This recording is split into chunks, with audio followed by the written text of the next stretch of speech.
commencer. Donc, nous sommes ravis d'accueillir la Banque transatlantique dans ce webinaire que nous pouvons diffuser à travers les 4 agences de la Chambre de commerce. En fait, le bienfait de cette nouvelle mode des webinaires par rapport aux réunions physiques que nous avions l'habitude d'organiser précédemment et que nous pouvons maintenant les diffuser de façon simultanée à travers nos 4 agences, c'est-à-dire Pékin, Shanghai, Shenzhen et Guangzhou.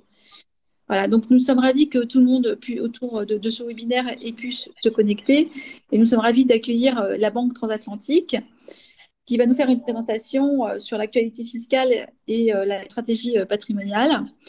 Je suis personnellement touchée d'accueillir la Banque transatlantique en tant qu'avocat, fiscaliste de droit français, parce que ce sont des sujets qui me tiennent à cœur et je suis très contente de voir que nous pouvons discuter de ces sujets-là et vous offrir un input sur ces sujets-là au sein de la Chambre. Donc, je vais passer la parole à Hervé Guinbert, qui est directeur du bureau Banque transatlantique à Hong Kong et qui va ensuite nous présenter les 2 participants qui vont animer cette présentation, qui sont Jean-Patrick Mousset, directeur de l'ingénierie patrimoniale de la Banque transatlantique. Pardon, Bertrand Cosson. C'est Bertrand Cosson. C'est Bertrand Cosson qui est directeur de l'ingénierie patrimoniale de la Banque transatlantique et Jean-Patrick Mousset, allocataire d'actifs. Voilà, excusez-moi. Je te passe la parole, Hervé. Merci Anne. Merci. Excusez-moi. Merci Anne, et bonjour à tout le monde et bienvenue. Merci aux différentes chambres de commerce pour avoir organisé ce webinaire et merci à l'ensemble des participants, Bertrand Cosson et Jean-Patrick Mousset côté Banque transatlantique. Merci Anne pour ton introduction. Quelques mots avant d'entrer dans le vif du sujet sur la Banque transatlantique, donc, qui est une filiale du groupe Crédit Mutuel Alliance Fédérale et qui dispose, je parle de la Banque transatlantique, qui dispose d'une expertise reconnue, comme l'expliquait Anne précédemment, dans l'accompagnement notamment des expatriés français. Alors le terme expatrié français n'est pas à prendre au pied de la lettre, je parlerai plus en fait de français de l'étranger. Alors nous accompagnons en matière de gestion d'actifs et Jean-Patrick Mousset d'ailleurs travaille dans ce département, enfin dans la partie la plus financière de la banque, si je puis dire, qui est un département d'ingénierie financière, qui est un département d'expertise, qui va utiliser des méthodes, des techniques, afin de rendre cohérent un investissement. Jean-Patrick Mousset, pour être plus précis, va assurer une expertise en matière d'allocation d'actifs, à savoir une répartition qui va être jugée idéale ou optimale entre les différentes familles d'actifs, que ce soit l'immobilier, les marchés financiers, et à l'intérieur des marchés financiers, on va retrouver les poches actions, obligations, matières premières, donc différents sujets. L'idée du propos d'aujourd'hui, c'est peut-être d'avoir et d'ouvrir en tout cas des perspectives sur des classes d'actifs qui peuvent être plus ou moins atypiques, assez différentes, au vu du contexte que l'on vit et qui est extrêmement spécifique en ce moment depuis un certain nombre de mois. Nous assurons également du service en matière d'ingénierie patrimoniale, un département également d'expertise qui est dirigé donc par Bertrand Cosson, qui va intervenir dans quelques minutes, et dont le champ d'application est assez vaste, puisqu'il recouvre en fait toutes les techniques, là aussi en matière juridique et fiscale, notamment, et qui vont être utilisées ou employées pour une bonne gestion patrimoniale d'ensemble. On pourrait ajouter un élément supplémentaire dans ce qui fait l'ingénierie patrimoniale de la Banque transatlantique, c'est la dimension internationale. Le patrimoine, vous le savez aujourd'hui, s'internationalise de plus en plus, avec les personnes d'ailleurs, et il n'est pas souvent aisé pour le commun des mortels, si je puis dire, de démêler parfois les règles de droit interne, notamment je pense à la France, le pays de résidence et les règles de fiscalité internationale. La construction d'une stratégie nécessite souvent une forte maîtrise de ces principes. Donc, comme je le disais, Bertrand Cosson dirige ce département d'expertise chez nous à forte valeur ajoutée. Voilà, nous intervenons également en matière de gestion de plans de stock option et actions gratuites. Donc ça, c'est un fort développement qui a été mené par la banque ces 15 dernières années, au point d'en devenir aujourd'hui le leader en France. Et puis également, c'est un sujet qui touche nombre de Français à l'étranger. Je le vois souvent à Hong Kong et en Chine. Le financement immobilier. L'accès au crédit immobilier n'est pas toujours aisé quand on est un Français résidant à l'étranger. Et là, nous apportons également des réponses complètes en matière de crédit, puisque nous raisonnons exactement de la même manière que pour un résident fiscal français. Voilà, bon, j'ai couvert globalement un certain nombre de sujets. Je ne vais pas rentrer un peu plus dans le détail et je vais laisser peut-être la parole maintenant à Bertrand Cosson, donc, qui va rentrer plutôt sur des sujets fiscaux et juridiques. Voilà, donc bonjour à tous. Merci Hervé, merci Anne pour cette introduction. Je suis ravi d'être parmi vous à distance, donc depuis Paris pour moi. Donc on a prévu on va dire un quart d'heure, 20 minutes maximum de présenter 4 sujets. Et on vous a préparé un petit support de présentation d'une dizaine, un petit peu plus d'une dizaine de slides sur la partie fiscale. Donc, si on prend la page suivante sur le petit plan de l'intervention, j'ai prévu première partie un peu l'actualité fiscale générale, un petit peu où on en est des barèmes, de la crise sanitaire. Ensuite, une partie sur les stocks options et les actions gratuites, puisque comme vient de le dire Hervé, c'est une activité très importante pour la banque transatlantique. Une troisième partie, parce qu'on a beaucoup de questions sur, en général, les non-résidents de l'immobilier en France, donc sur la partie revenus et notamment et plus-value. Et puis une quatrième partie pour ma part, avant de laisser la parole à Jean-Patrick, sur des questions justement de stratégie patrimoniale, notamment liées à des donations. Donc, page suivante, maintenant on est c'est un petit peu derrière nous, mais on avait le page suivante à nouveau. Merci beaucoup. Voilà, on a c'est derrière nous, c'est-à-dire la période de déclaration fiscale. Vous le savez, pour les non-résidents, c'était 4 juin pour les déclarations en ligne, 12 juin, donc vendredi dernier, pour les déclarations papier. Je le dis quand même, s'il y a des retardataires, il paraît que quand même le site peut être encore ouvert si on avait encore des choses à faire ou à modifier. Donc visiblement, du fait notamment de la crise, il y a un petit peu plus de latitude sur les délais. Mais en effet, normalement, les délais sont clos, sauf c'est la page suivante. Il y a juste une population qui peut avoir globalement jusqu'au 30 juin pour les déclarations en ligne. C'est tous ceux qui ont des déclarations professionnelles à faire. Alors ça concerne plutôt en effet en général les résidents français, mais on peut aussi avoir des non-résidents qui ont des déclarations professionnels de type, par exemple, bénéfices agricoles ou bénéfices industriels et commerciaux. Et eux, ils ont un délai supplémentaire. Ils ont jusqu'au 30 juin pour faire leur déclaration, en ligne. Donc, globalement, concernant les particuliers, au niveau de la crise sanitaire, elle s'est juste traduite par des délais un petit peu plus longs pour pouvoir déclarer les revenus que d'habitude. Par contre, il n'y a pas eu de modification de paiement des impôts. Les seuls reports de paiement des impôts qu'on a eu, c'est tout ce qui concerne les entreprises, les sociétés qui ont en effet eu un certain nombre de reports de paiement de l'impôt. Ce n'est pas des exonérations, mais uniquement des reports du paiement de l'impôt. Pour les particuliers, voilà, l'impôt continue à être payé, je dirais, normalement, soit à la source, soit par voie déclarative.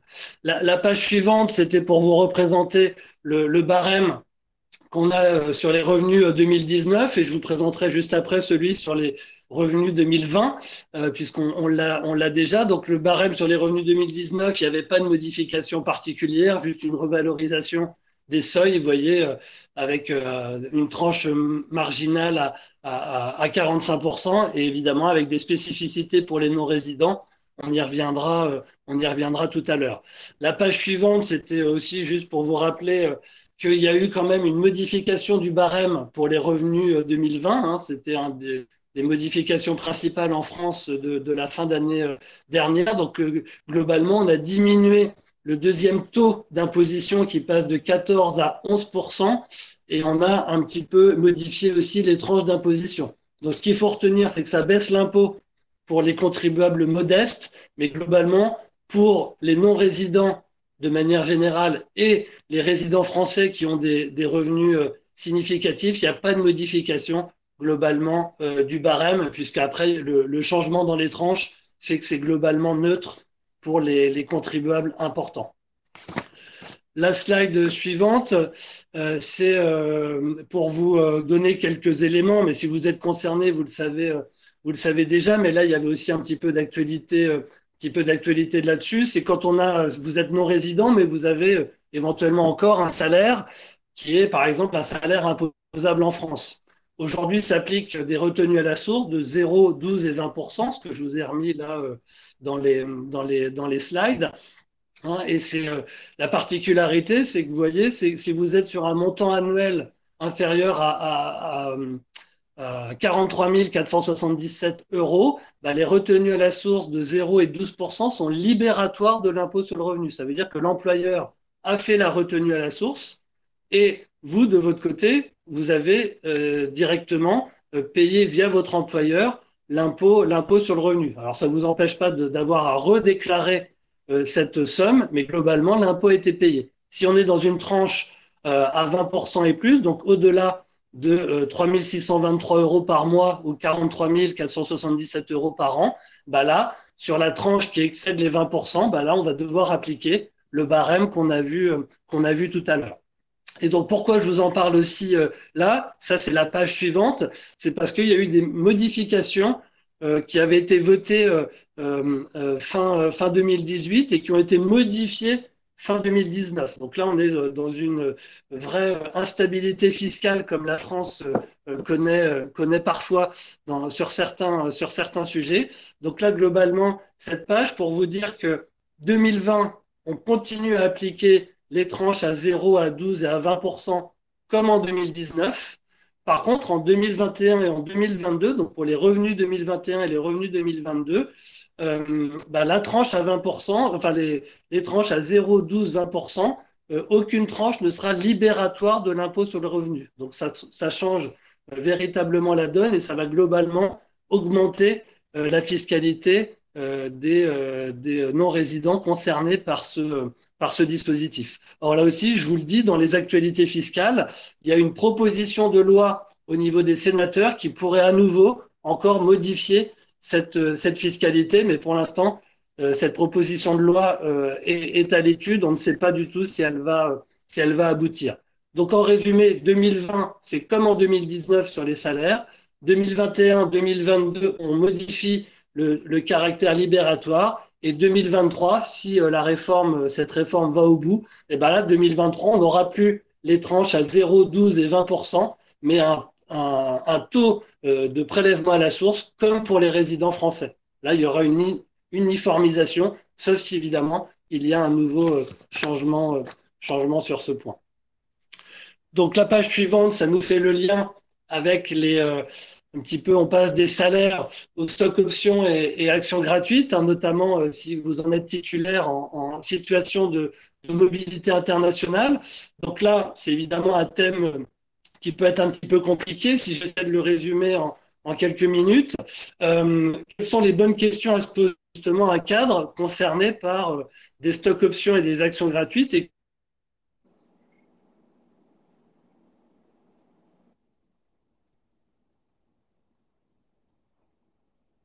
du français, c'est de savoir si le plan il est qualifié ou s'il n'est pas qualifié au sens du droit commercial français.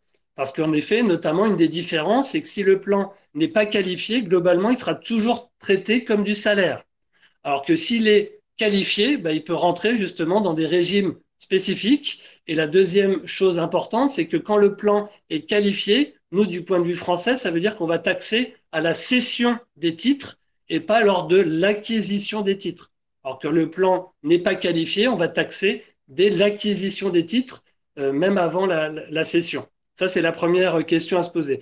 La deuxième question à se poser, c'est en effet de savoir, ben, est-ce qu'on a une taxation en France quand on est en mobilité internationale? Et notamment la question à laquelle il va falloir répondre, c'est est-ce qu'on a eu une activité professionnelle exercée en France pendant ce qu'on appelle le vesting ou la période de référence, c'est-à-dire entre le jour de l'attribution du plan et le jour où on pouvait soit exercer ces stock options, soit éventuellement avoir le droit à l'attribution des titres, est-ce qu'on a eu une activité exercée en France? Si la réponse elle est non, il n'y a pas de taxation en France.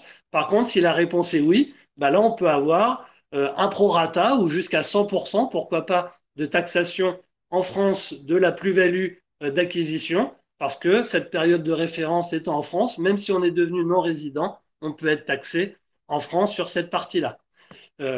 Et comment on est taxé quand on est non-résident? On va pouvoir être taxé à l'impôt sur le revenu selon le régime fiscal du plan d'action gratuite ou du plan de stock option. Donc là, il faut à chaque fois regarder du point de vue français, si on a une taxation en France, quel va être le régime fiscal applicable, hein. Je vous rappelle pour l'anecdote qu'en France, on a 5 régimes fiscaux d'actions gratuites, rien que pour les actions gratuites. Pour les stock options, c'est un petit peu plus stable. Il y a globalement deux régimes fiscaux. Mais pour les actions gratuites, il y a 5 régimes fiscaux. Donc, il faut à chaque fois regarder dans quel régime fiscal on se situe. Donc, on a l'impôt sur le revenu, sachant que l'autre spécificité, quand on est non-résident, c'est qu'on va avoir une retenue à la source sur la plus-value d'acquisition. Donc, ça veut dire que dès qu'on va sur un plan qualifié céder des titres, la société ou l'établissement qui gère le plan, la Banque transatlantique par exemple, va retenir à la source une fiscalité sur le gain d'acquisition. Ce qui ne vous empêchera pas, bien évidemment, ensuite d'avoir, le cas échéant, à redéclarer le gain lorsque vous déposerez votre déclaration de revenus, mais il y aura déjà une partie de l'impôt qui aura été pris à la source. Donc globalement, qu'est-ce qui change entre résident et non-résident? Ce qui peut changer quand on est non-résident, c'est que par exemple, on ne va pas être soumis aux prélèvements sociaux. Les prélèvements sociaux sont à un taux maximum de 17,2%, et ça, le fait d'être non-résident, normalement, on n'est pas assujetti aux prélèvements sociaux sur justement les gains d'acquisition. Et on peut aussi éventuellement ne pas être soumis aussi à la contribution salariale qui a un taux de 10% dès lors qu'on n'est pas soumis à un régime obligatoire d'assurance maladie. Voilà, donc si je résume, en tant que non-résident, on peut avoir une imposition en France sur l'impôt sur le revenu, si on a notamment eu une partie, toute ou partie de son activité professionnelle en France.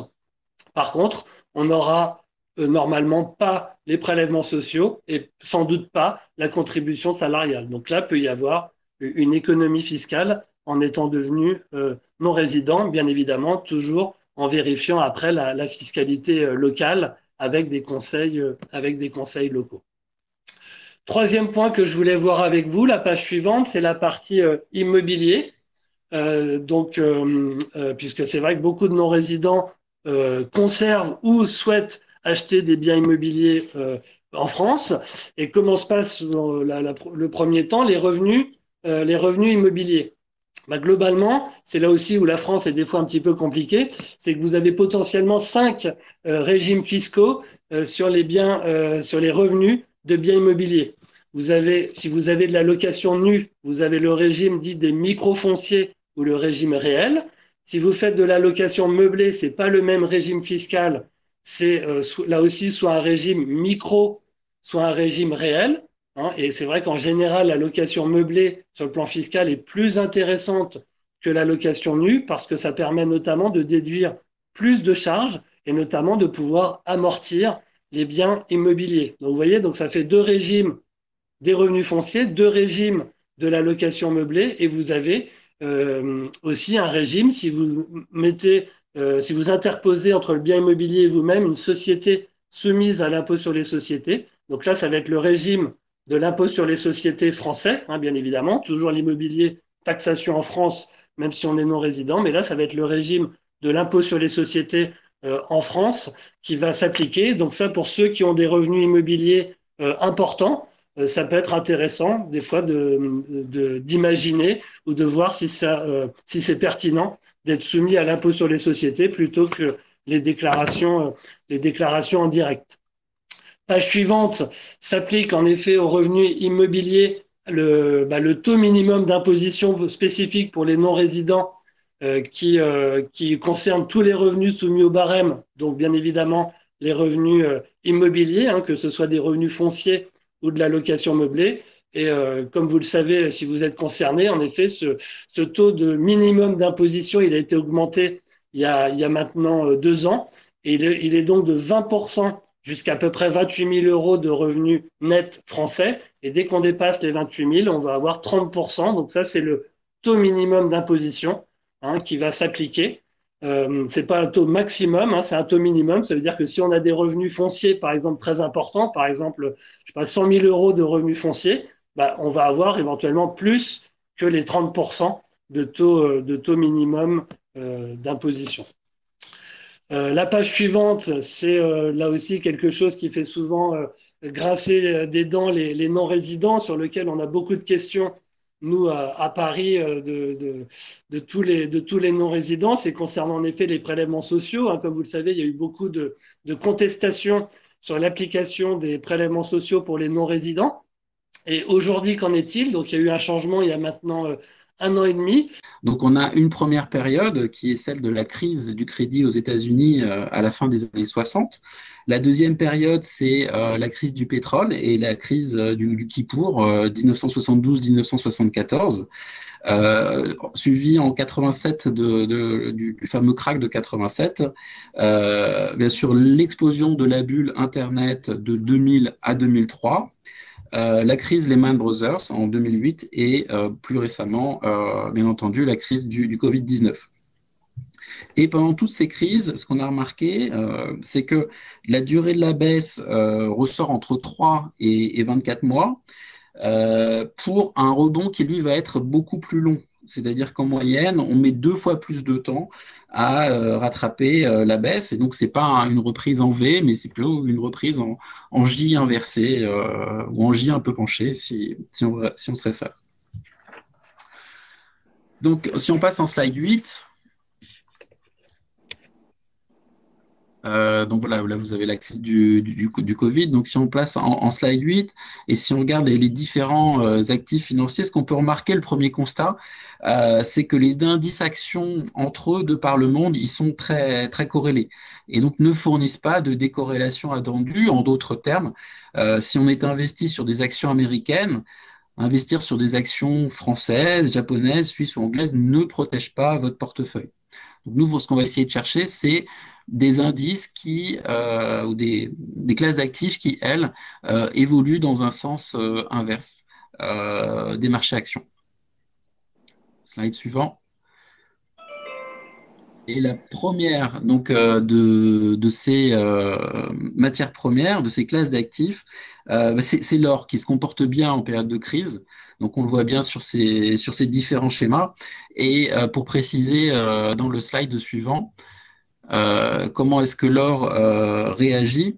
Voilà, on remarque dans le tableau en bas, déjà ce qu'on peut voir, c'est dans le tableau en haut à gauche que l'or a bien rempli son rôle lors de la crise du Covid, hein, comme dans les crises passées. Et si on retrace cette fois non plus par rapport au S&P 500, mais par rapport au CAC 40, eh bien, on remarque que depuis 1987, l'or a surperformé à chaque fois que l'indice baissait de plus de 10%, c'est-à-dire une surperformance moyenne de 24% sur les 14 trimestres étudiés. À ce titre, c'est réellement une valeur refuge qui protège contre l'inflation et la dépréciation des portefeuilles, particulièrement comme aujourd'hui où toutes les banques centrales de l'OCDE déversent beaucoup de liquidités dans les économies. On parle de 10 000 milliards pour toutes les banques de l'OCDE. En termes de valeur refuge, l'or a un grand concurrent, ce sont les emprunts d'État. Alors, ça peut être américain ou allemand. Et l'inconvénient de l'or, jusqu'à présent, était que l'or ne générait pas de rendement, contrairement aux emprunts d'État. Mais avec la baisse des taux longs, le rendement réel des emprunts d'État baisse lui aussi. et ce coût d'opportunité qu'implique la détention d'or disparaît. Alors attention cependant, hein, l'or présente des inconvénients, outre qu'il n'a pas de rendement, l'or a une volatilité élevée et dans les phases de hausse, notamment des marchés actions, bah, la performance de l'or est décevante. Il faut noter aussi que l'or aujourd'hui, on est à 1730 $ de l'once et c'est à des niveaux qui sont proches de ses plus hauts. Alors, un autre actif, slide suivant, un autre actif qui est intéressant dans les périodes de crise, ce sont les obligations d'État. On vient d'en parler par rapport à l'or. Alors, c'est des actifs protecteurs, même si aujourd'hui, beaucoup de ces obligations d'État présentent des rendements réels négatifs et n'offrent pas, en tout cas plus de perspectives de plus-value sur le long terme. Alors, cette décorrélation entre l'or et entre les obligations d'État et les actions n'a pas été toujours négative. Elle a même été positive dans les années 70, hein, puisque vous marquez que la brutale hausse du prix du baril du pétrole avait entraîné une hausse de l'inflation et donc une baisse du prix des obligations, alors même que les marchés actions baissaient. Et donc là, on a eu une corrélation positive à la baisse entre les obligations d'État et les marchés actions dans un environnement de forte inflation. Ce n'est qu'avec l'arrivée de Paul Volcker à la tête de la Fed en 79 que la corrélation positive entre les marchés actions et les emprunts d'État est devenue négative avec un environnement d'inflation basse. Alors, en conclusion, sur les emprunts d'État, c'est une valeur refuge contre les chocs de croissance. Ce sont également des actifs liquides, hein, on le voit bien en ce moment avec notamment les banques centrales qui sont prêtes à racheter ces obligations d'État, mais ça présente quand même un inconvénient. Un, c'est un rendement faible, voire négatif, et deux, c'est susceptible de pâtir d'une résurgence potentielle de l'inflation, même si ce n'est pas le scénario central des économistes aujourd'hui. Alors Jean-Patrick, on ne t'entend plus. Je ne sais pas si tu nous entends, mais a priori, le son est coupé là encore. Est-ce que vous m'entendez maintenant? Allô? Oui, moi j'entends. Enfin, je pense qu'on t'entend, Jean-Patrick. D'accord, très bien. Merci. Donc, si on peut passer au slide suivant, c'était sur les stratégies alternatives, puisque vous avez peut-être entendu parler des hedge funds, hein, ce qu'on appelle ici la gestion alternative. Alors, dans les gestions alternatives, il y en a une multitude. Et là, on s'intéresse ici à la stratégie, ce qu'on appelle CTA. Alors, l'acronyme CTA, qu'est-ce que ça signifie? Ça signifie Commodity Trading Advisor, puisque par le passé, cette stratégie s'intéressait surtout aux matières premières, mais aujourd'hui, elle s'est élargie à toutes les classes d'actifs et les matières premières en sont pratiquement exclues en utilisant des contrats à terme. Alors, cette stratégie CTA, c'est une stratégie de suivi de tendance. Comment ça fonctionne? Mais les gérants programment des algorithmes informatiques qui achètent des actifs en période qui ont connu une performance récente positive et vendent des actifs qui ont connu une période récente négative. Alors pour que cette stratégie fonctionne bien, il faut que les marchés soient clairement à la hausse ou à la baisse, qui marquent clairement une tendance. Et si les marchés oscillent autour d'une valeur moyenne sans tendance, ça ne marche pas. Alors l'avantage de cette stratégie par rapport à l'or, c'est que c'est des stratégies qui fonctionnent bien, soit dans les périodes de très forte baisse, mais aussi dans les périodes de très forte hausse, et on a pu le voir en 2019. On peut citer également d'autres stratégies alternatives qui fournissent des protections en période de baisse. Ce qui a marché très bien depuis le début de l'année, c'est les stratégies, ce qu'on appelle equity market neutre. Concrètement, je suis à la fois acheteur d'une valeur et vendeur d'une valeur et j'enregistre la performance entre le différentiel de performance. Par exemple, on achète du Peugeot et on vend l'action Renault. Comme ça, on est neutre par rapport au marché. Donc ça, c'est une stratégie qui marche bien depuis le début de l'année. Une autre stratégie qui est complètement décorrélée aussi, c'est ce qu'on appelle les obligations catastrophes, les cat bonds, dont les performances sont liées à la survenue ou non d'événements météorologiques, mais pas du tout au choc macroéconomique. Voilà pour la gestion alternative. On va passer sur un dernier actif financier anti-fragile, qui sont les devises de réserve. Alors, On n'a pas cité le dollar américain. Alors, bien que le dollar américain soit la principale devise de réserve dans le monde, il n'en est pas pour autant une valeur refuge. Alors, à cela, il y a plusieurs raisons.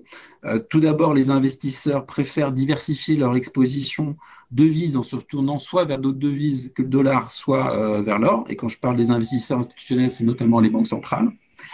Le dollar est aujourd'hui à son niveau le plus haut par rapport aux autres devises. Les États-Unis, d'autre part, ont plutôt intérêt aujourd'hui à voir le dollar baisser pour relancer leurs exportations et notamment leur économie.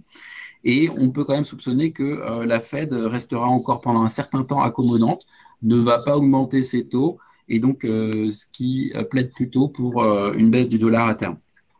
Alors pourquoi le yen qu'on a mis ici est une devise intéressante? Alors c'est pas parce qu'on pense que les taux japonais vont monter, hein. Au contraire, ils vont certainement rester bas pendant un certain bout de temps. Par contre, le Japon, c'est une nation qui est fortement créditrice, c'est-à-dire que les investisseurs japonais possèdent à l'étranger un certain nombre d'actifs. Et en période de crise, les Japonais rapatrient leurs capitaux à l'extérieur et se mettent à racheter du yen. Un autre point, c'est que le taux d'emprunt sur le yen est très faible et beaucoup d'investisseurs profitent de ce taux faible pour s'endetter en yen et acheter des actifs risqués dans d'autres devises. Ça s'appelle le carry trade. Et de même que dans l'exemple précédent, en période de crise, ces investisseurs débouclent leur position en vendant les actifs risqués, en rachetant du yen, ce qui fait monter la devise japonaise. Voilà pour les principaux actifs financiers qu'on pourrait qualifier de valeurs refuge. Alors, on peut aussi parler de valeurs refuge sur les actifs réels, et ce sera le slide suivant. Voilà, encore le slide suivant, voilà, puisqu'on va commencer par l'immobilier. Alors, l'immobilier, on n'a pas l'habitude de le considérer comme une valeur refuge, c'est vrai, puisque en particulier, c'est un secteur qui a connu de fortes baisses en période de récession, que ce soit dans les début des années 90, ou même lors de la crise Lehman, qui fut avant tout une crise immobilière et où l'immobilier résidentiel américain avait perdu en moyenne 25% entre ses plus hauts et ses plus bas. Mais ces actifs réels peuvent fournir, c'est leur avantage, un rendement régulier. Alors l'immobilier, c'est sous forme de loyer, ce que les obligations d'État ne peuvent plus. Et l'avantage aussi de l'immobilier, c'est que le rendement, le loyer, est en général indexé sur l'inflation, ce qui en fait une bonne couverture contre l'inflation. Alors, autre avantage, l'immobilier physique, contrairement aux actifs financiers ou même aux foncières cotées, connaît des variations de prix qui sont beaucoup moins volatiles. Par contre, il y a des inconvénients, hein. Le principal, c'est l'illiquidité. On ne peut pas vendre un bien immobilier comme on vend une action, on ne peut pas le vendre dans l'heure. Et également la sensibilité aux conditions de crédit et aux taux longs en particulier. Alors, on va se consacrer ici plus à l'immobilier résidentiel, qui est le moins sensible au cycle économique par rapport aux actifs à l'immobilier commercial. On voit qu'avec la crise du Covid, notamment, l'hôtellerie et le commerce sont particulièrement affectés. Alors, si on regarde en France par région, on constate une forte disparité, puisque c'est quand même un secteur qui est très, très hétérogène, hein. On remarque que Marseille, par exemple, a eu du mal à se remettre de la crise immobilière de 2008 et de celle de 2012, avec une baisse de 20% entre les plus hauts et les plus bas, alors que Paris et Lyon, au contraire, ont fortement rebondi. Alors aujourd'hui, quel est le constat de mes collègues dans l'immobilier? C'est qu'avec la crise du Covid, le constat dans l'ancien, c'est un arrêt des transactions pendant 2 mois en 2020, et ce qui correspond à une chute des valeurs de 20% par rapport à 2009. Et potentiellement, ils anticipent que 10% des agences immobilières pourraient disparaître. Est-ce que pour autant, la distorsion entre les grandes métropoles et le rural pourrait évoluer avec le Covid? C'est vrai qu'on a entendu dans la presse une recherche de verre dans le cadre du télétravail. Alors là, certains experts nous disent que non et que cette différence pourrait se renforcer avec une chute plus sévère dans le monde rural qu'à Paris, Bordeaux, Lyon, Nice, Nantes, Rennes, où l'offre reste très rare. Je vous rappelle les principaux prix. À Paris, début juin, on était à 10 500 euros du mètre carré. Ça veut dire qu'on est toujours en hausse de 3% par rapport en début d'année. Et sur les autres grandes métropoles, on est aussi en légère hausse depuis le début de l'année ou en stabilisation à Bordeaux, 4 368 euros du mètre carré, à Lyon, 4 905, Nice, 4 100, Nantes, 3 500 euros. Voilà. Alors, de quoi dépendra la rebond du secteur immobilier? Ben, avant tout, de la capacité d'emprunt des ménages et aussi de leur confiance dans l'avenir, dans un contexte où le taux de chômage, malgré tout, est appelé à grimper. On va passer à un autre actif réel qui est intéressant dans les périodes de crise. Voilà, c'est les forêts. Alors, c'est un actif de long terme qui est moins connu que l'immobilier, dont les variations de prix sont à la fois liées au prix des terres agricoles, mais aussi au prix du bois. Et il faut savoir que la France est le troisième pays forestier d'Europe, mais le premier en termes de production de volume de bois.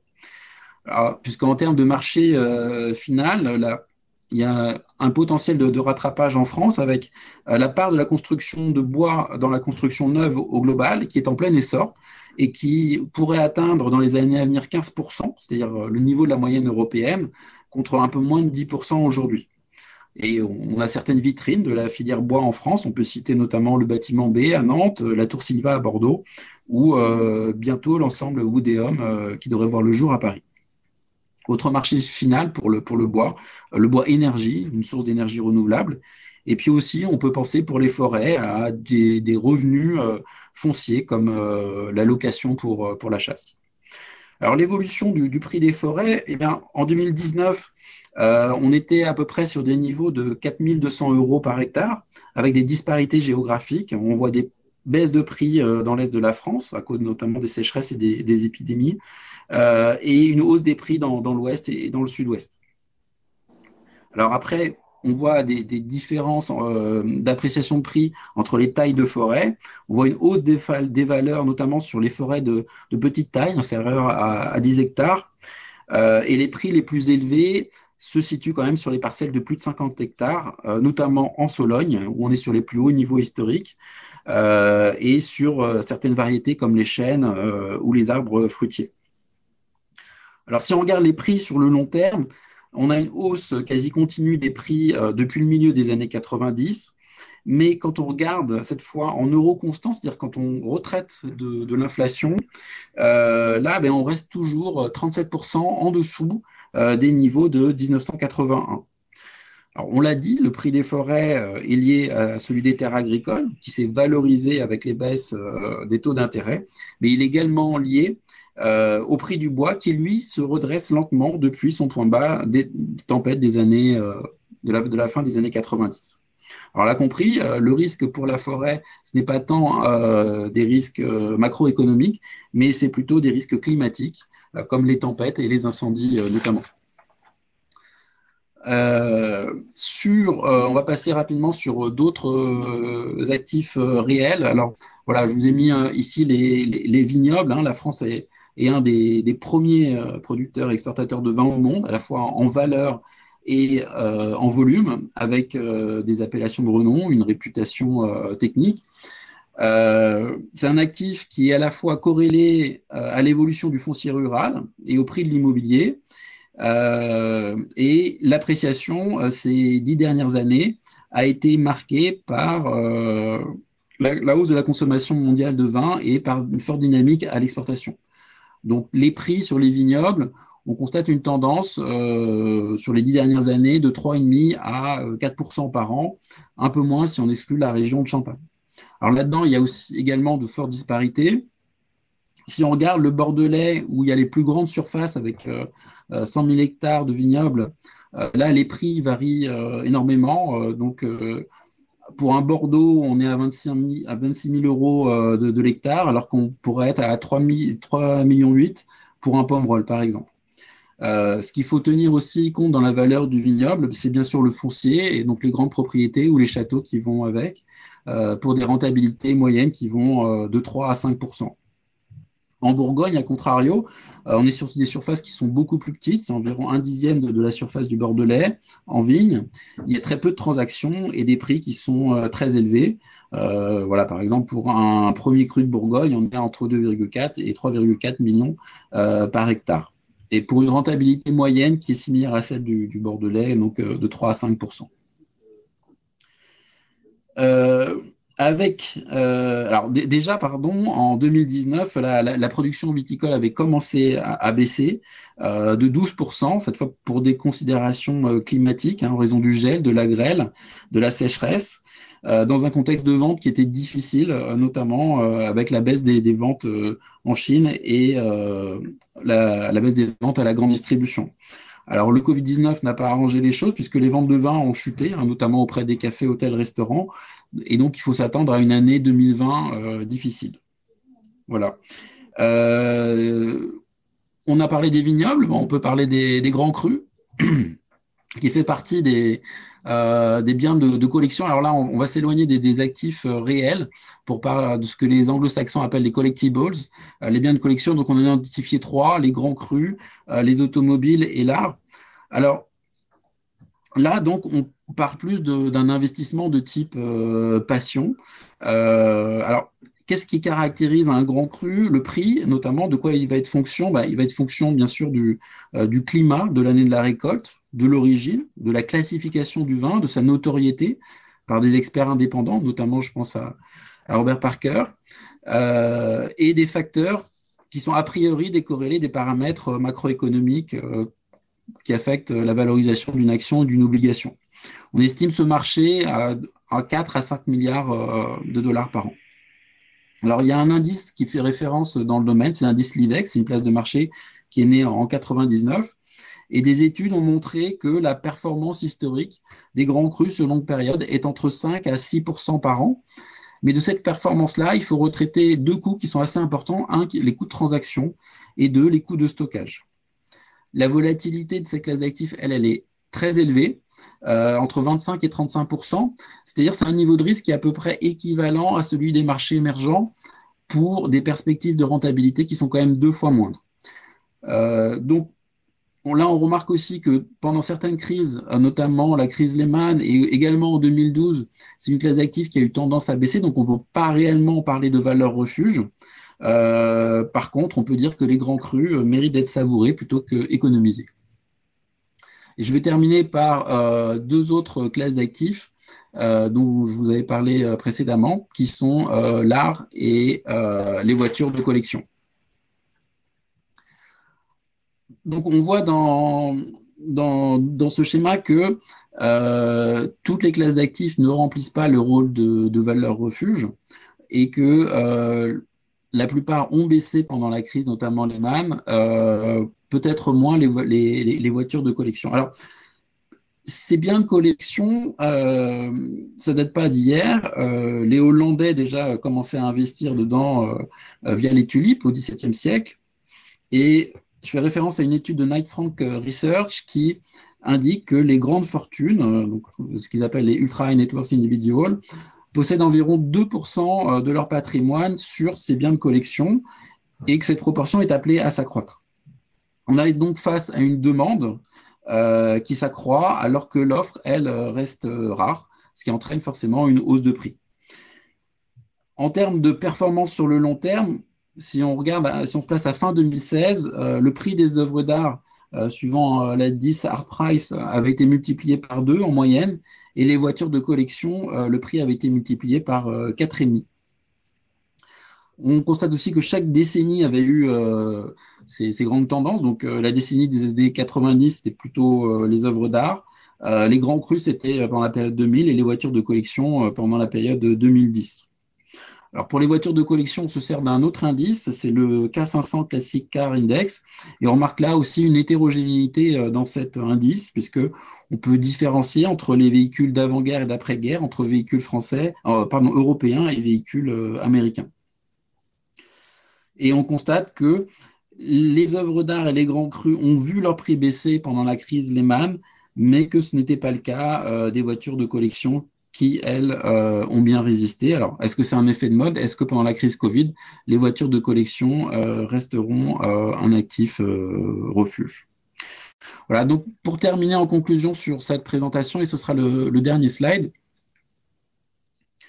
parmi les actifs qu'on pourrait qualifier de valeur refuge, donc on a bien sûr l'or, les obligations souveraines cœur, notamment américaines, européennes, allemandes, françaises, les stratégies alternatives, on a parlé du CITIer, on pourrait parler des stratégies market neutres et des stratégies cat bond, les valeurs refuge, le yen, peut-être un peu le franc suisse, mais dans une moindre mesure, l'immobilier résidentiel et peut-être plus les forêts que les vignobles qui connaissent certainement une période un peu difficile cette année. Voilà pour ma partie.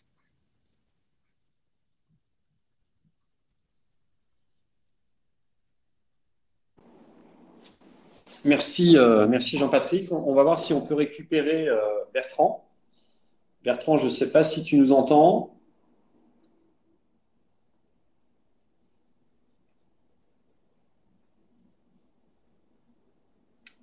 Non.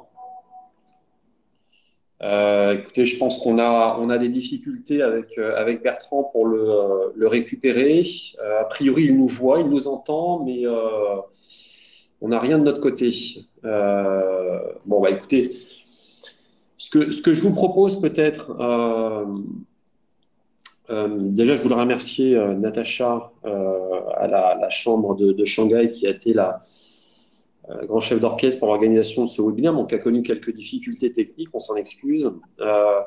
Ce que je vous propose, si vous souhaitez individualiser en fait cette présentation par rapport à des projets personnels que vous pourriez avoir, je vous propose de me contacter, Natacha, la chambre de commerce, les chambres de commerce en Chine et celle de Hong Kong vous transmettront mes coordonnées. Moi, je suis basé à Hong Kong, donc je couvre Hong Kong et la Chine. Je viens assez régulièrement en Chine, bon, sauf pour ces derniers mois. J'espère y remettre les pieds prochainement. Voilà, pour ceux qui souhaiteraient me rencontrer sur place. Mais de toute façon, on peut très bien commencer par téléphone dans un premier temps. Vous aurez toutes les coordonnées, adresse email, numéro de téléphone, pour ceux qui souhaitent peut-être individualiser ces deux présentations. Et je me ferai l'intermédiaire pour ceux qui veulent explorer peut-être un certain nombre de sujets qui ont été présentés ici avec Bertrand Cosson et Jean-Patrick Mousset. Merci voilà, beaucoup. Natacha, je vous laisse peut-être la parole pour terminer. Oui, tout à fait. Allez-y. Natacha ou Anne, je ne sais pas. Anne, vas-y. Merci beaucoup à Hervé, merci beaucoup à Bertrand. Désolée pour cette interruption et merci beaucoup à Jean-Patrick. Je pense que de toute façon, on a compris l'essentiel de la présentation. C'était extrêmement intéressant. Et donc, merci. Et on prend note du fait qu'on peut vous contacter pour de plus en plus d'informations. Voilà, pour la partie fiscale assurée par Bertrand, fiscale et juridique assurée par Bertrand, bon, il manquait 2-3 slides, hein, il ne manquait pas grand-chose. Bon, néanmoins, voilà, pour ceux qui souhaitent individualiser, je le répète, la présentation, qui prennent contact avec moi sur Hong Kong et puis on prolongera ce webinaire. Merci beaucoup. Merci à vous, merci Anne, merci Natacha, en tout cas pour votre participation et l'organisation de ce webinaire. Merci à vous tous. Pour tous les participants encore en ligne, on va vous envoyer à la suite de ce webinaire les coordonnées de Hervé. Comme ça, vous pourrez effectivement directement le contacter. Je vous remercie à tous. Nous allons maintenant couper la ligne. Bonne journée et bonne soirée. Bertrand Cosson et Jean-Patrick Mousset vous remercie également pour votre attention.